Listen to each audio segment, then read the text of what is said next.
You pay the tariff. The American consumer, the American businesses. This is a tax on the American people, and this is a tax on American businesses. I think there's a lot of confusion around who pays the tariff because people will say they're putting a tariff on China, they're putting a tariff on Europe, but China's not paying the tariff.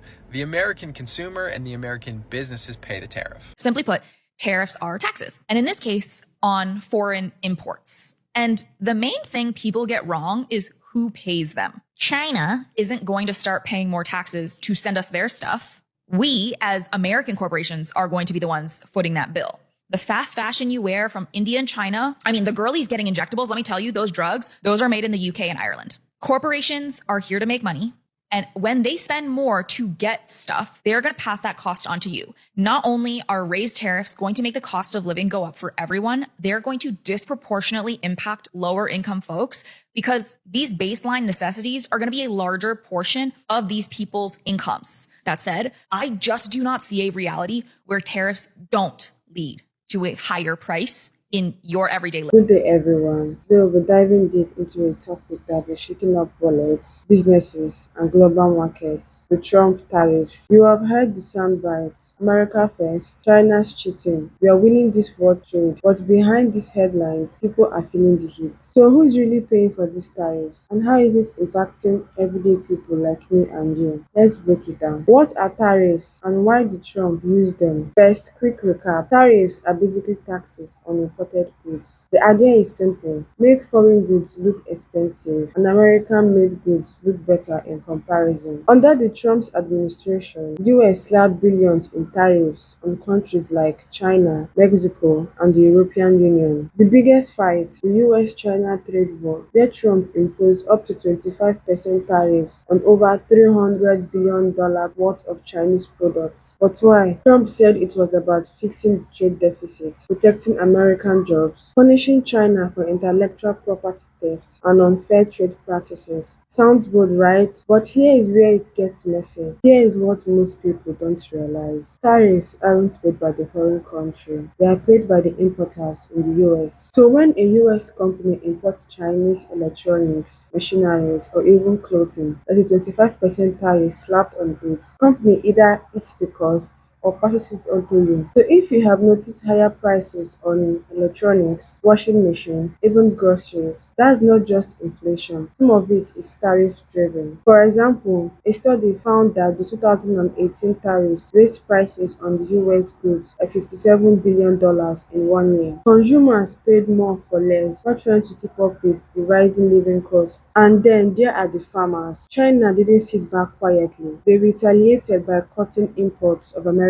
goods, especially soybean, pork, and corn. American farmers, many of whom had been exporting to China for years, suddenly had no buyers. Crops rotted, price tanked, and debt piled up. The Trump administration responded with a multi-billion-dollar bailout. But let's be honest, the farmers would have preferred fair trade over welfare. Take a look at this video. We have some big news right now. Donald Trump's tariffs on China are impacting farmers the most, and many of them have buyer's remorse for even voting for Donald Trump in the first place. One of the top products that is tariffed is the U.S. soybean, and U.S. soybean exports, according to CNN, are now subject to a total tariff of 135% because of the 10% tariff imposed in March, along with the 125% tariff announced last week. If you recall, back in 2018, the winner of the first U.S.-China trade war wasn't U.S. farmers, but rather Brazil, because Brazil became the world's leading soybean exporter. And since then, exports to China have grown 280%, while U.S. exports have remained flat. Many soybean farmers in the Midwest actually voted for Donald Trump.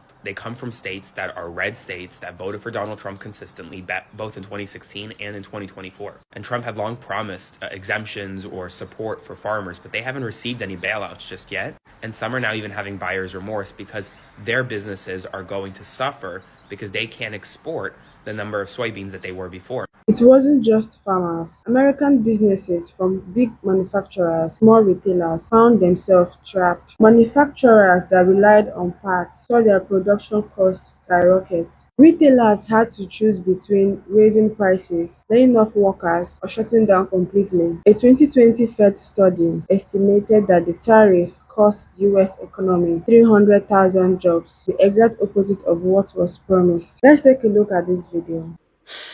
I feel like the past 24 hours has just been a complete nightmare. 104% on imports coming from China. 104%. And that means my small business that I put everything into is fucking done.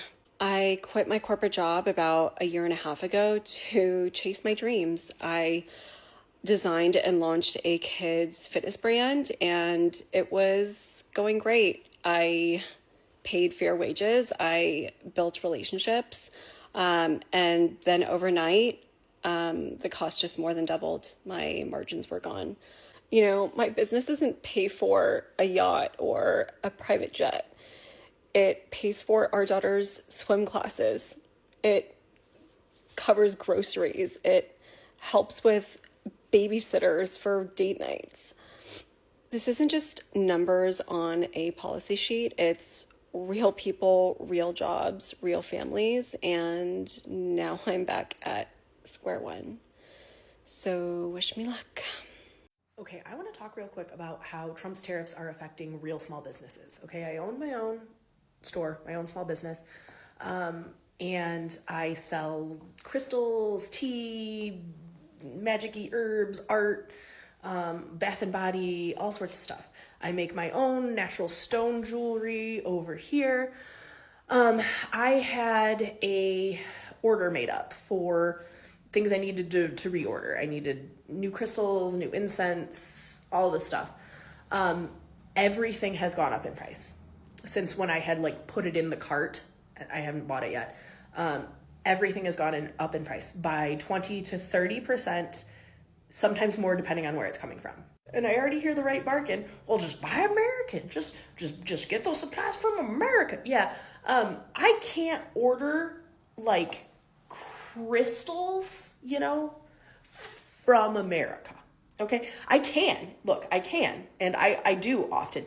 But the people that I buy it from in America do not get them in America because America does not produce every type of crystal that we need. So did all of this pain result in any gain? On paper, the US trade deficit with China shrunk slightly. Some domestic industries like steel saw short-term boosts, but overall, no major reshoring of factories. China shifted exports to other countries. US manufacturing job growth slowed, and supply chains got even more fragile. Plus, the pandemic showed just how much we are still dependent on China for everything from marks to microchips. Even after Trump left office, many of his tariffs are still in place. And why? Because undoing them is politically risky. No one wants to seem soft on China. Biden has kept many tariffs but also tried to negotiate. Still, the economic strain continues, especially with inflation, growth instability, and rising debt. And now, as Trump campaigns again, he's proposing even more tariffs, a universal 10% tariffs on all imports. Economists warn that it could trigger a global trade and push prices higher for even Americans. So here's the bottom line. Trump tariffs were meant to protect American jobs and punish bad actors abroad. But the reality is American consumers, farmers, and businesses bore most of the cost. Prices went up, jobs were lost, markets were shaking, and the trade deficit still there. It's a complex issue, but next time someone says tariffs makes us stronger, remember to follow the money and the receipts. What do you think? Were the tariffs worth it? Let me know down in the comments. Thanks for watching. Bye.